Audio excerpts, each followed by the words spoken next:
श्राद्ध 12 प्रकार के होते हैं। नित्य श्राद्ध, नैमित्तिक श्राद्ध, काम्य श्राद्ध, वृद्धि श्राद्ध, सपिंडन श्राद्ध, पार्वन श्राद्ध, गोष्ठ श्राद्ध, शुद्धि श्राद्ध, क्रमांक श्राद्ध, देविक श्राद्ध, औपचारिक श्राद्ध तथा सांवत्सरिक श्राद्ध।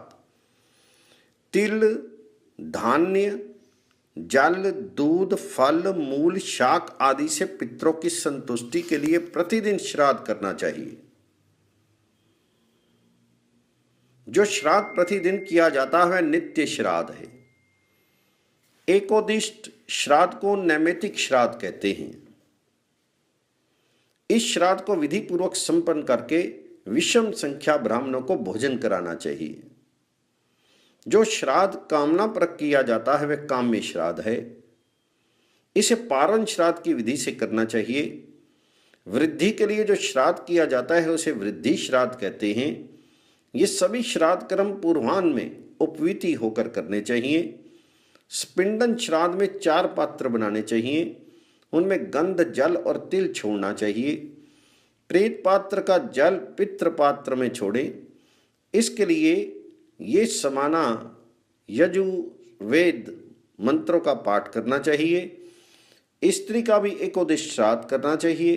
अमावस्या तथा किसी पर्व पर जो श्राद्ध किया जाता है उसे पार्वन श्राद्ध कहते हैं। गौओं के लिए किए जाने वाला श्राद्ध कर्म गोष्ठ श्राद्ध कहा जाता है। पितरों की तृप्ति के लिए, संपत्ति और सुख की प्राप्ति हेतु तथा विद्वानों की संतुष्टि के निमित्त जो ब्राह्मणों को भोजन कराया जाता है वह शुद्धार्थ श्राद्ध है। गर्भाधान, सीमंतोन्नयन तथा पुंसवन संस्कारों के समय किया गया श्राद्ध कर्मांग श्राद्ध है। यात्रा आदि के दिन देवता के उद्देश्य से घी के द्वारा किया गया हवन आदि कार्य दैविक श्राद्ध कहलाता है। शीर की शुद्धि, शरीर की वृद्धि, शीर की पुष्टि तथा अश्व वृद्धि के निमित्त किया गया श्राद्ध औपचारिक श्राद्ध कहलाता है। सभी श्राद्धों में सांवत्सरिक श्राद्ध सबसे श्रेष्ठ है। इसे मृत व्यक्ति की तिथि पर करना चाहिए। जो व्यक्ति सांवत्सरिक श्राद्ध नहीं करता उसकी पूजा मैं नहीं ग्रहण करता। न विष्णु, ब्रह्मा, रुद्र एवं अन्य देवगण नहीं ग्रहण करते हैं। इसलिए प्रयत्न पूर्वक प्रत्येक वर्ष मृत व्यक्ति की तिथि पर सांवत्सरिक श्राद्ध करना चाहिए। जो व्यक्ति माता पिता का वार्षिक श्राद्ध नहीं करता वह घोर तमिस्त्र नरक में पड़ता है और अंत में शुकर योनि में उत्पन्न होता है। अरुण ने कहा, भगवान, जो व्यक्ति माता पिता की मृत्यु की तिथि, मास और पक्ष को नहीं जानता उस व्यक्ति को किस दिन श्राद्ध करना चाहिए जिससे वह नरकगामी ना हो। तो भगवान आदित्य ने कहा, पक्षीराज अरुण, जो व्यक्ति माता पिता के मृत्यु के दिन मास और पक्ष को नहीं जानता उस व्यक्ति को अमावस्या के दिन सांवत्सरिक नामक श्राद्ध करना चाहिए।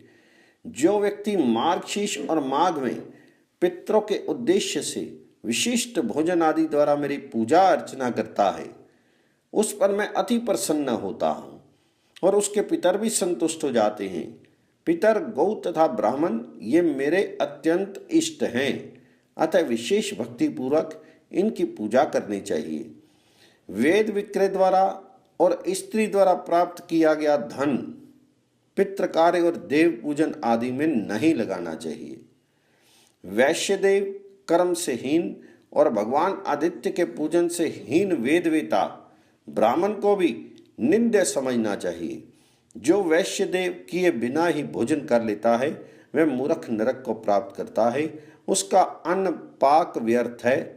प्रिय हो या अप्रिय, मूर्ख हो या विद्वान, वैश्य देव कर्म के समय आया हुआ व्यक्ति अतिथि होता है और वह अतिथि स्वर्ग का सोपान होता है। जो बिना तिथि का विचार किए ही आता है उसे अतिथि कहते हैं। वैश्यदेव कर्म के समय जो ना तो पहले कभी आया हो और ना ही उसके पुनः आने की संभावना हो तो उस व्यक्ति को अतिथि जानना चाहिए। उसे साक्षात विश्वदेव के रूप में ही समझना चाहिए। भगवान आदित्य ने कहा, अरुण, रात्रि में श्राद्ध नहीं करना चाहिए। रात्रि में किया गया श्राद्ध राक्षी श्राद्ध कहा जाता है। दोनों संध्याओं में और सूर्य के अस्त होने पर भी श्राद्ध करना निषिद्ध है। अरुण ने पूछा, भगवान, माता का श्राद्ध किस दिन करना चाहिए और माता किन्हें माना गया है? नांदी मुख पितरों का पूजन किस प्रकार करना चाहिए, इन्हें मुझे बताने की कृपा करें। तो भगवान आदित्य ने कहा, खग शार्दूल, मैं मातृ श्राद्ध की विधि बतला रहा हूं, उसे सुनो। मातृ श्राद्ध में पूर्वान काल में 8 विद्वान ब्राह्मणों को भोजन कराना चाहिए तथा एक और अन्य नवम सर्वदेवत्व ब्राह्मण को भी भोजन देना चाहिए। इस प्रकार 9 ब्राह्मणों को भोजन कराना चाहिए। याव, तिल, दधि, गंध, पुष्प आदि से युक्त अर्घ द्वारा सबकी पूजा करनी चाहिए तथा सभी ब्राह्मणों की प्रदक्षिणा करनी चाहिए। ब्राह्मणों को मधुर मिष्टान भोजन कराना चाहिए। भोजन में कटु पदार्थ नहीं होने चाहिए। इस प्रकार ब्राह्मणों को भोजन कराकर पिंडदान देना चाहिए। दाही अक्षत का पिंड बनावें, एक चौरस मंडप बनाकर उसकी प्रदक्षिणा करें। सव्य होकर हाथ से पूर्व अग्र कुशों तथा पुष्पों को चढ़ाना चाहिए। माता परमाता, वृद्ध परमाता, पितामही परपितामही, वृद्ध परपितामही तथा अन्य अपने कुल में जो भी माताएं हों उन्हें आदर पूर्वक निमंत्रित करना चाहिए।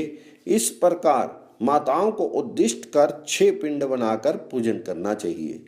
नांदी मुख को उद्दिष्ट कर 5 उत्तम ब्राह्मणों को 5 पितरों के रूप में भोजन कराना चाहिए। नांदी मुख श्राद्ध में ब्राह्मणों को विधिवत भोजन कराकर उनकी प्रदक्षिणा करनी चाहिए। खगपते श्राद्ध में दोत्र अर्थात नाथी, कुतप वेला 1 बजे दिन का समय और तिल, ये 3 पवित्र माने गए हैं और 3 प्रशंसा योग्य कहे गए हैं। शुद्धि, अक्रोध और शीघ्रता ना करें। एक वस्त्र धारण कर देव पूजन और पितरों के कर्म नहीं करने चाहिए। बिना उत्तरीय वस्त्र धारण किए पितर, देवता और मनुष्यों का पूजन अर्चन तथा भोजन आदि सब कार्य निष्फल होता है। भगवान भास्कर ने कहा, खग अधिप, ब्राह्मणों को नित्य पवित्र तथा मधुरभाषी होना चाहिए। उन्हें प्रतिदिन स्नान आदि से पवित्र होकर चंदन आदि सुगंधित द्रव्यों को धारण करके देवताओं का पूजन आदि करना चाहिए। सूर्य को निष्प्रयोजन नहीं देखना चाहिए और नग्न स्त्री को भी नहीं देखना चाहिए। समागम से दूर रहना चाहिए। जल में मूत्र तथा विष्ठा का परित्याग नहीं करना चाहिए। शास्त्रोक्त नियमों के अनुसार कर्म करने चाहिए। शास्त्र वर्णित कर्म अनुष्ठान के अतिरिक्त कोई भी व्रत आदि नहीं करना चाहिए। अभक्ष भक्षण सभी वर्णों के लिए वर्जित है। द्रव्य की शुद्धि होने पर ही कर्म की शुद्धि होती है, अन्यथा कर्म के फल की प्राप्ति में संशय ही बना रहता है।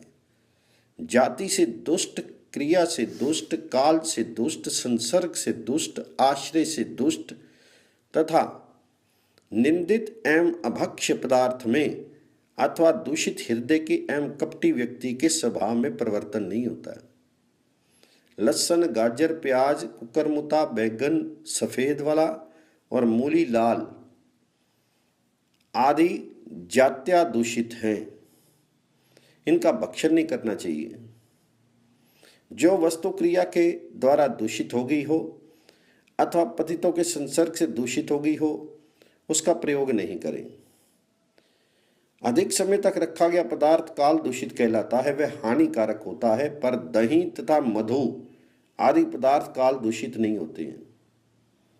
सुरा, लहसुन तथा 7 दिन के अंदर ब्याई हुई गाय के दूध से युक्त पदार्थ, कुत्ते द्वारा स्पर्श किए गए पदार्थ संसर्ग दुष्ट कहे जाते हैं। इन पदार्थों का परित्याग करना चाहिए। शूद्र से तथा विकलांग आदि से सपृष्ट पदार्थ आश्रय दूषित कहा जाता है। जिस वस्तु के भक्षण करने से मन में स्वभावता घृणा उत्पन्न हो जाती है, वह विष्टा के प्रति स्वभावता घृणा उत्पन्न होती है, उसे ग्रहण नहीं करना चाहिए। वह सह उल्लेख दोषयुक्त पदार्थ कहा गया है। खीर, दूध, पाक आदि का भक्षण शास्त्रों की विधि के अनुसार ही करना चाहिए। सपिंड में 10 दिन, 12 दिन अथवा 15 दिन और 1 मास में प्रेत शुद्धि हो जाती है। सूतक शौच तथा मरण शौच से 10 दिन के भीतर किसी व्यक्ति के यहाँ भोजन नहीं करना चाहिए। 10 गात्र एवं एकादशा के बीत जाने पर 12वें दिन स्नान करने से शुद्धि होती है। संवत्सर पूर्ण हो जाने पर स्नान मात्र से ही शुद्धि हो जाती है। सपिंड में जन्म और मृत्यु होने पर अशौच लगता है। दांत आने तक के बालक की मृत्यु हो जाने पर सद्य शुद्धि हो जाती है। चूड़ाकरण के पहले बालक की मृत्यु हो जाने पर 1 दिन रात की शुद्धि होती है तथा चूड़ाकरण के बाद यज्ञोपवीत लेने के पहले मृत्यु होने पर त्रिरात्र शुद्धि होती है और इसके अनंतर 10 रात्र की शुद्धि होती है। गर्भस्राव हो जाने पर 3 रात्रि के पश्चात जल से स्नान करने के बाद शुद्धि होती है। अस्पिंडी एवं सगोत्री की मृत्यु होने पर 3 अहोरात्र के बाद शुद्धि होती है। यदि केवल शव यात्रा करता है तो स्नान मात्र से शुद्धि हो जाती है। द्रव्य की शुद्धि आग में तपाने, मिट्टी और जल से धोने तथा मल हटाने, प्रक्षालन करने, स्पर्श और प्रोक्षण करने से होती है। द्रव्य शुद्धि के पश्चात स्नान करने से शुद्धि होती है। प्रातःकाल का स्नान नित्य स्नान है। ग्रहण में स्नान करना काम्य स्नान है और शौर और शौच आदि के पश्चात जो स्नान किया जाता है वह नैमित्तिक स्नान है। इससे पाप आदि की निवृत्ति होती है।